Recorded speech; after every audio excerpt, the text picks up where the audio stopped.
So, hey, how you doing? If anyone has to use the restroom, this is the time to do it. I always say that because I don't want you to miss anything. We have a very special guest here. I do want to bring down two of the producers of this movie. Yeah. Tamara, Asseyev, please come down.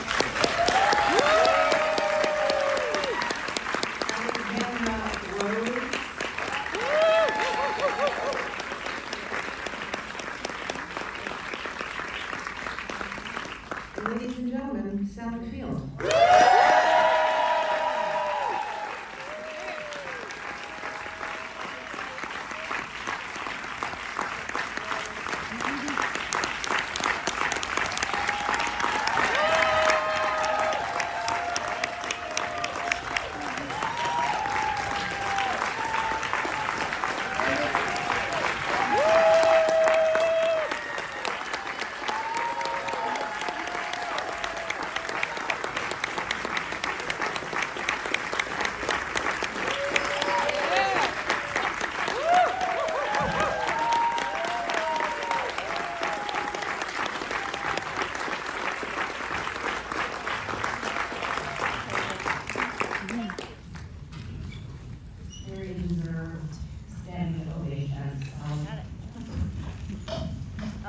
First of all, I want to thank you all for being here.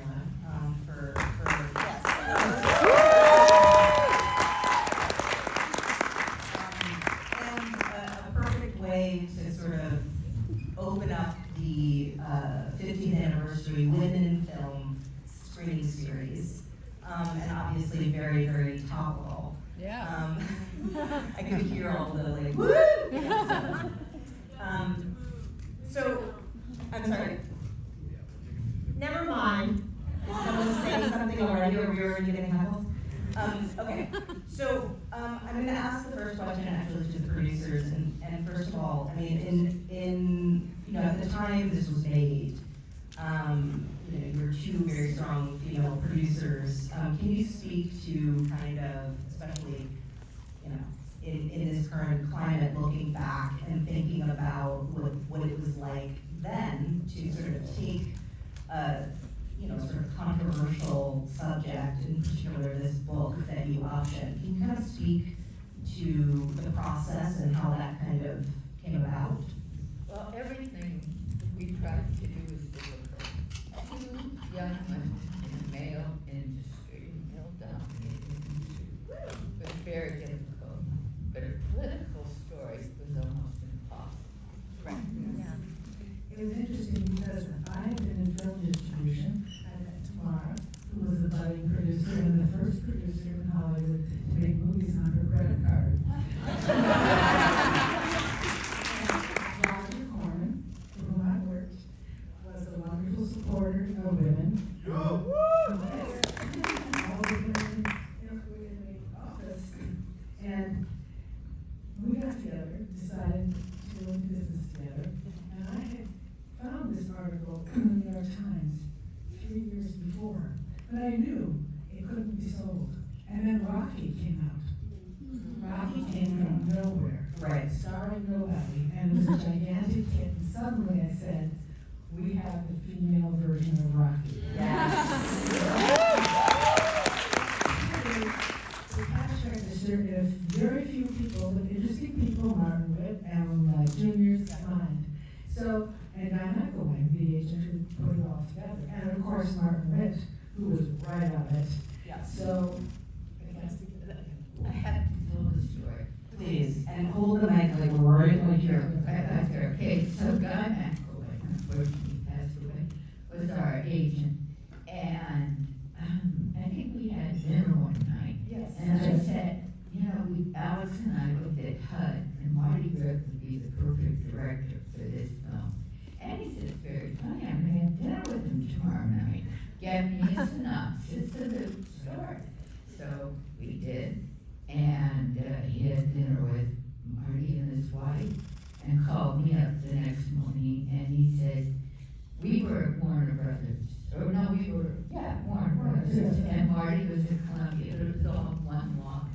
And he said Marty would like like to talk to you girls. Can you go over and meet him? So we went over and met him. And he said, well, it's an interesting story. If you get a writer that I like, I'll read the script. I think he said the Ravages. If you get the Ravages to do this, I'll consider it. Well, anyhow, it was tough. Yeah. By the time we got back to our office, Guy McElwain called again, and he said, Marty, those two pretty actresses have a good idea. And by the way, we were known in Hollywood as the girls. All the business affairs people knew us as the girls. We were all called the girls. Everyone knew who the girls were because we were the first female producing team in the history of Hollywood.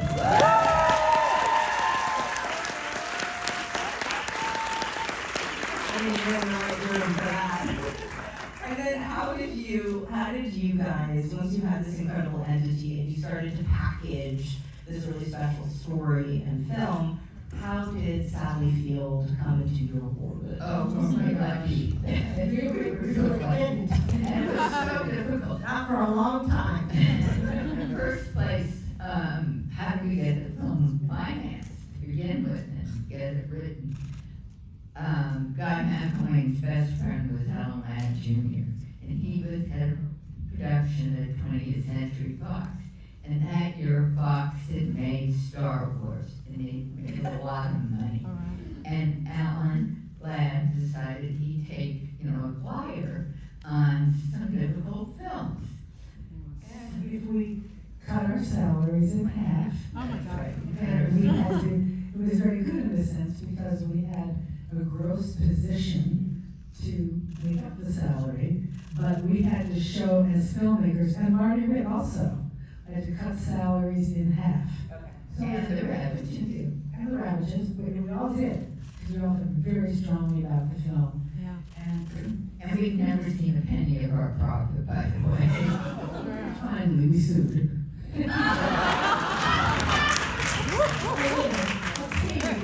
But the film was so successful, Sally won Best Actress at Cannes. That was the most tearful, exciting moment. Laddie was even crying. It was so, the French people had no idea who she was. She got a standing ovation with the spotlight on her. And we all started We crying. all were sobbing. It was so amazing. Sally, from your, just because I do want to get you involved here in this conversation, because I need, just how did this script come to you? Can you, I know, can you get into it? I had already been an entity, and because I started in television in 1964. This movie was made in 1979, and I was in situation comedy television in the 60s, and you don't get out of that. Not if you're a woman, you don't get out. I mean, if you were a man and you were doing, Maverick, or you were Steve McQueen, and he came out of television, but as a woman in doing situation comedy television, you died there. But I just would not let that go. I wanted to be an actor. That's what I had come out of high school and junior high school. It was my voice with myself. And I then worked with Lee Strasberg and blah, blah, blah, and did all this, and I was inching my way through, slicing my wrists and saying to myself, if I wasn't where I wanted to be, it wasn't because of them. It wasn't because of the big them who wouldn't let me in the room, which they wouldn't. I wasn't allowed to come in the room and audition for anything even, or be on the list. It was because I wasn't good enough. If I could keep my own power, and it rested in me. And incrementally, I made my way to something. My first audition was for a little tiny film that Bob Rafelson did called Stay Hungry. And then because of the Diane Crittenden, wonderful casting woman named Diane Crittenden, who recognized something, also because I'd been in the actor's studio long enough to create some sort of underground reputation. in those days when you could do that. She then brought me in for another audition where no one in the room wanted me there. Where you could hear them. I'd be waiting to go in, and I'd hear people in there saying, "What the hell are you wasting our time for?" And I knew then how to use that anger that I felt. I knew how to use that as fuel and not let it just make me unravel. And I came in for my second audition that Diane Crittenden invited me to, which was for something called Sybil. And no one wanted me there. No one in the room wanted me. But I had to be that good. I had to come in as Sybil. Right. And not think in my head I would ever get out. And there was a time when I didn't think I would get out. And out of Sybil, Right. they saw me. They had mentioned it to Marty, but Marty was a actor studio baby. He came from that world. He began with me in the group theater. And he sort of knew this world. He too saw Sybil. I was still fighting for a spot. Give me a spot. Let me audition for something where I can do what I now know how to do. This was the first thing that came to me. This came to me when I was in Tuscaloosa, Alabama, doing a girl role because I had kids. I had to survive, and it was a screenplay from Marty Ritt, who was known as a real actor's director. And I read this script on the plane on my way to LA to meet with Marty. And no, I didn't. That's not true. They weren't able to get it to me. I had read the script. So I got off the plane. My mother had read it. She was taking care of my two kids, and I said, "What is it about? What is it? I don't know. I gotta get ready." And she's like saying, "Well, it's this like really downtrodden thing. It's not in a class." I went into the meeting with Marty dressed in beige because I didn't know what I had no character to come in as. Right. And Marty said to me, and I'll never forget, he said to me, he didn't say all those things like, blah, blah, blah, everything. He said, "Are you serious about your work?" And I said, "Yes." And he said, "This has been offered to 3 other women, 4 other women, by then." 7 other women. I was hoping it was only 3 or 4. Well, they could think of. They'd never been in a movie before. And they all turned it down. Wow. He said, and Marty said to me, he believes that things happened as they were supposed to happen. That no one in the studio wanted me, that he wanted me. And if I read the script and wanted to do it, he'd fight for me, and he'd win. And he did, and I was there. I want to say one thing about Marty Ritt was he was a blacklisted actor, and so he knew how to fight. Right. Yes, and he had made his living becoming one of America's top racehorse handicappers. That's all he could do, and he, fed his family handicapping racehorses. It was really, It was blacklisted. yeah. So let me, so just, I mean, this is already like a wild story, but once you read it, your mom read it first, and then she approved, even though she thought it was downbeat, as it were. Anyway, so you, in the process, right, of all of you as filmmakers making this piece, what was the sort of research and kind of, grunt work of kind of, getting into the headspace of telling a story with this kind of accuracy? Well, it was a true story to begin with. And the guy that wrote the cover of the New York Times magazine wrote the book, and we optioned the book, and the book came with the real person. Jordan. And she got Crystal Lee Sutton, wasn't it? Yes. Sutton. Well, she had a number of names. She had many, many names.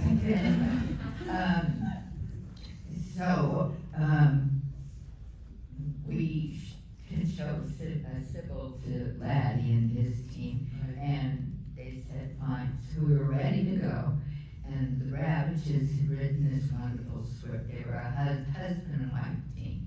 And you can see both of their ability in this film. Anyhow, so suddenly we find out that the girl, Crystal Lee, thinks we're all too Hollywood.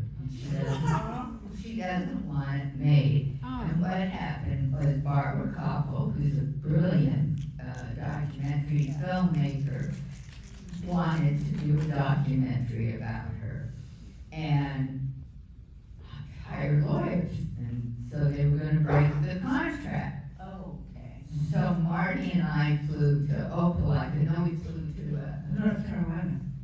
yeah, what was it? I forget where. North Carolina. All I remember is an all-night flight, and we spent the night in. And our attorney, Larry Martov, family. That's right.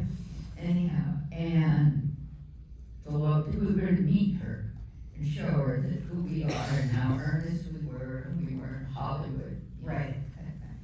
And we never got to meet her, just her lawyers, and her lawyer said, we're gonna sue you. And Fox, fortunately, what had happened, she had had a very, very early contract with Warren Lieberfarb, the person who wrote the book. And Fox was so strong, Laddie said, we'll pay what you want.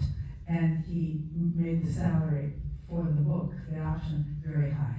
And then they said, okay. Got it. Well, let me, just speaking of financials for a second, because I had read in the notes that initially it was slated to be, I think, 40 days or 54 days, but that ended up being shorter because of the way it was shot, which I thought that was. That was Martin Ritt. Yeah. Well, it was John Alonso as well, and it was me. Can you speak to that a little bit? Because it's really interesting. You know, we just became, first of all, it was unusual because something we don't do today, unfortunately. We had 2 weeks rehearsal, which is invaluable, and you don't do that today. Rarely do you have like 24 hours rehearsal.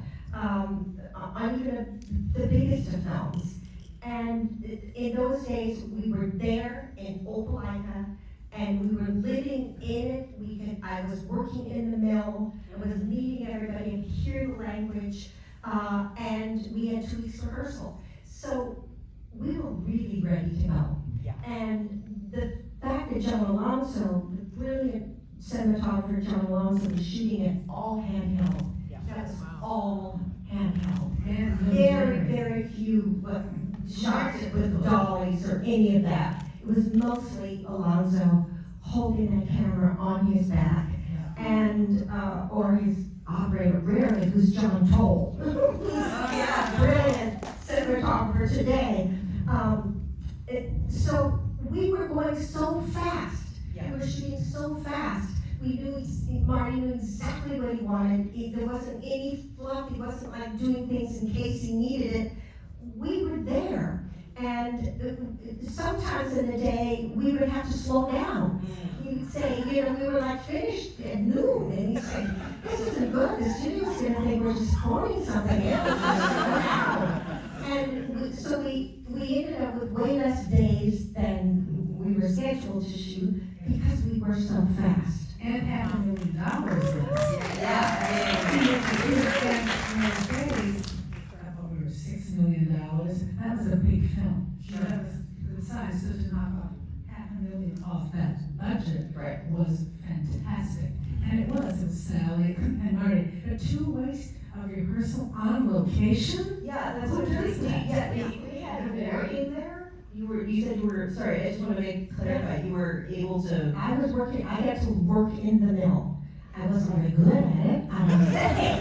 But yikes, that wasn't easy, but we were there with the weaving machines. We were able to, I was able to understand what was actually done and you know, how the throttles worked and all that. It was awful. God forbid anybody should use that fabric for anything. I mean, it was full of holes and it was awful. Well, it leads me to my next question, which is, I think, you know, it feels improvisational at times, even though I'm seeing, okay, they're shooting this in one shot, and so it feels like it either could be extremely well rehearsed and scripted, or a little off book. Can you speak to that? You know what? Me, I work very improvisationally, but I knew and I had such great regard for the radishes and this magnificent script that had been handed me. So I would work, you know, alone at home, and I knew things I wanted to do and pretend it just came out of my mouth. Oops, geez, what was that? The kvetch. Yeah. It's just mine that I said, but I knew I wanted to say it. Because I knew I needed to worm my way in without making a big deal out of it, saying, I think I want to do this. And I have to go, no, I think not. I wasn't going to give them the chance to say that. I was just going to, oops, that just came out. I needed to find Norma's humor. Because, you know, without that, because humor makes you care about somebody more, because it means they're not taking themselves seriously. So you had to see Norma's humor, and I had to find my way into that. It wasn't always on the page in that, and I would noodle my way into it. When you said that rehearsals were for you, were they with the entire extended cast or just the core players? Yes. Okay, yeah, because you can feel the... Mostly, Bo was a little late because he was doing another film, but Ron and I were there, and the other, you know, Pat Hingle, brilliant Pat Hingle was there. The other thing about this film, and you guys have said this, is it was so important to me too. So many of those players are the real deal. Yeah. They're the real deal. Say that. A lot of them are real locals. They've never acted before. And a lot of them were local actors that came from community theaters and they came from, and you feel that. Yes. I felt that working with it. We were improvisational when we had like meetings of the, you know, sitting around the living room. I remember one time we had that scene where we're sitting around the living room talking about our grievances. And there was a young black man there who just began to speak.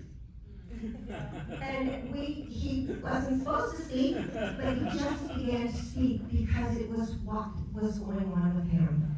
And it killed me. It was so real and so exactly what his life was and what he was feeling. And he was just caught up in, we're talking about this is what's really happening. And a lot of that is going on in the film. The locals, be they white, be they black, be they male, and be they female. Right. That was very What I yeah, was going to say is, since it was a true story, it's a J.P. Stevens story, all of the mills wouldn't rent us a mill. Yeah, that's It a was good story. impossible. I went to New York, I met the head of the union, and with help, we just couldn't. Finally, he said there was this one mill owned by a family in Chicago, and they're going bankrupt. Yeah, they're selling the place anyway. So he said, try them. So we tried them. We got that mill, that's where we shot, and we hired every worker in the mill. Also, he even said no, but Fox knew they were going bankrupt and offered them a huge amount of money. And suddenly, it all changed. Yeah. Politics in the South in those days were lamentable, and what's interesting is how much is going on today that was exactly going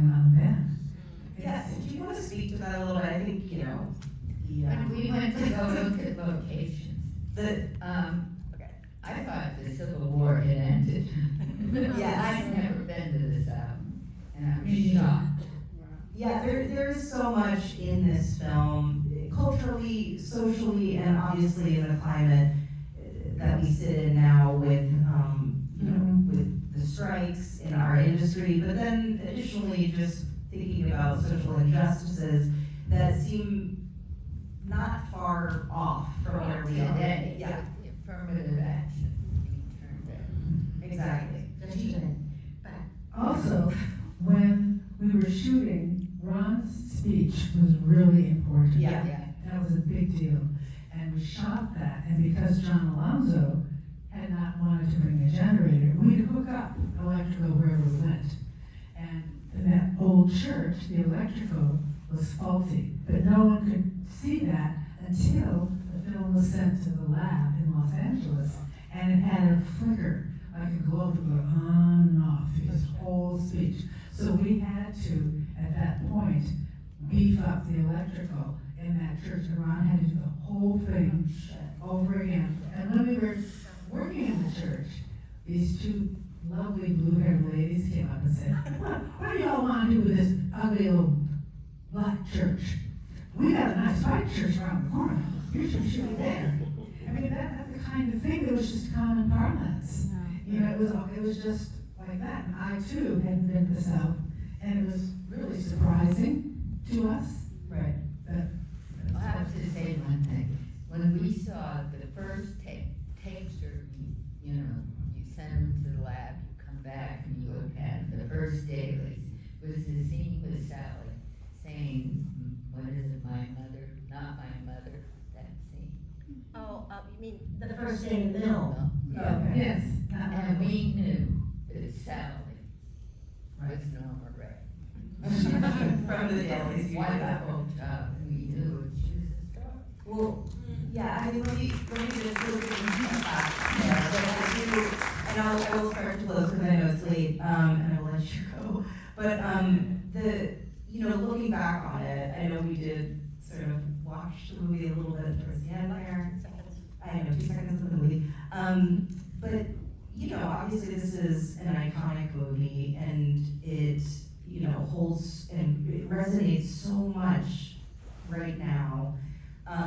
But also your performance is so powerful. When when audiences are like screaming and clapping for you in that moment when you hold that sign, I just wonder how that feels.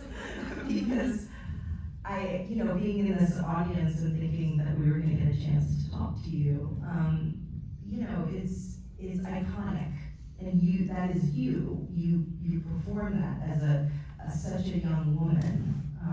And I do want to commend you for that, this is a film community, and you being here, it's really important. I mean, all of you, you're tremendous filmmakers.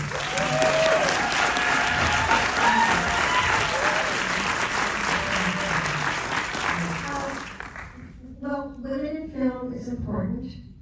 Collective bargaining is important. It is what democracy is. Our democracy is being challenged in a big way. But our unions are doing what they do. They're negotiating and scrabbling, and we will find our way out of this. The writers will, and we don't know if the actors are going to go out, even though they've been given authority to do that. The directors have settled, and our industry will continue to thrive, and the unions are incredibly important in that. I know as an actor, who started in 1964, I know the changes that have happened from my union fighting to make some changes from when I started in 1964. So it's incredibly important. But they're important all over this country. All over the country.